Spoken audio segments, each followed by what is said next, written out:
Welcome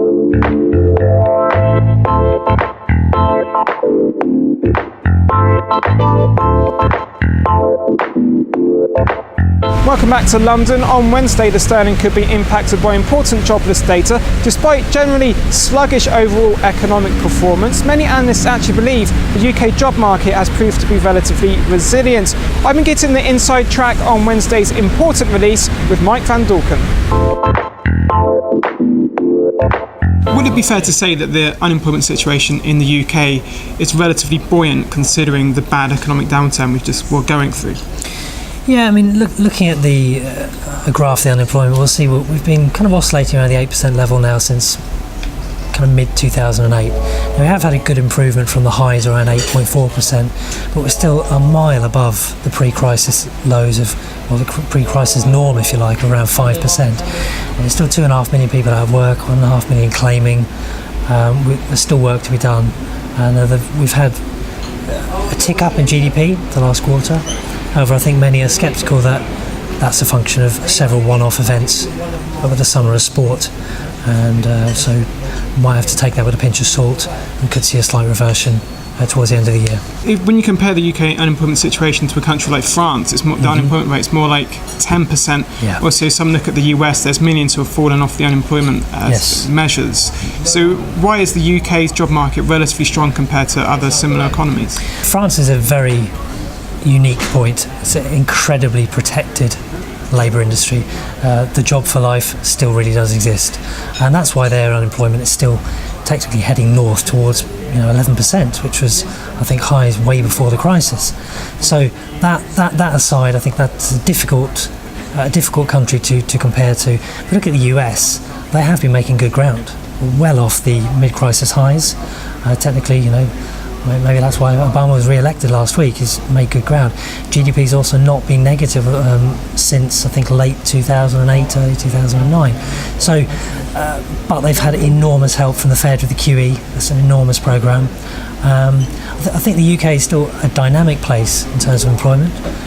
People can be quite flexible. Hiring and firing is not seen as nastily, if you like, as it is in France. The US is still pretty dynamic as well.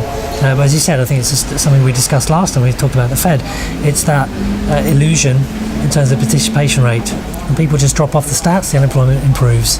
But those people are still technically not working. Whether they come back and look for work later, that can change the whole thing. How big a factor is unemployment for the Bank of England? Last week, they rejected the chance for further QE. Do you think there's likely to be further QE this year?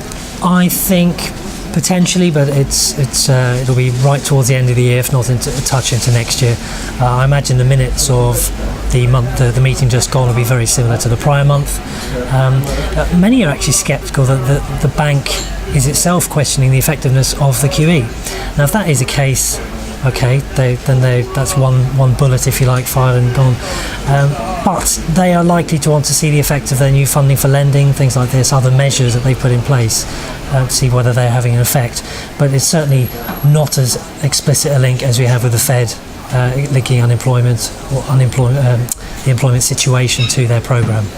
So what are the key unemployment numbers on Wednesday? Are you looking at the overall rate or the amount of jobs that have been added?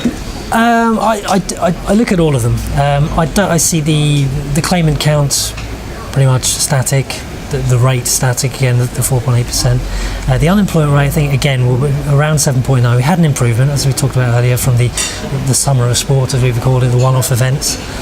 But in terms of jobs added, it's unlikely we see anything as high as last month, 200 plus. I think it's probably more going to be 130 to 150.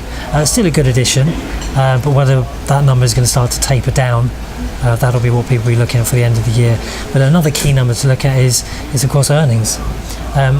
If earnings growth, I think, is expected to increase, which is good news, it's still below inflation.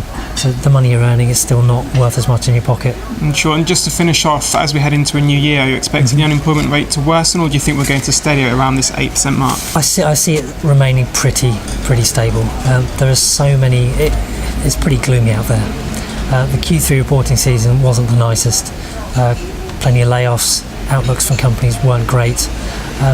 And companies are having to protect their own operations, and if that means protecting margins, by reducing the workforce, then that is going to be a factor which we see in the unemployment figures which come through over the months to come. Well, that's all for the moment. Among my other guests this week will be Manoj Ladwa from TJ Markets and Jeremy Stretch from CIBC. But for now, goodbye.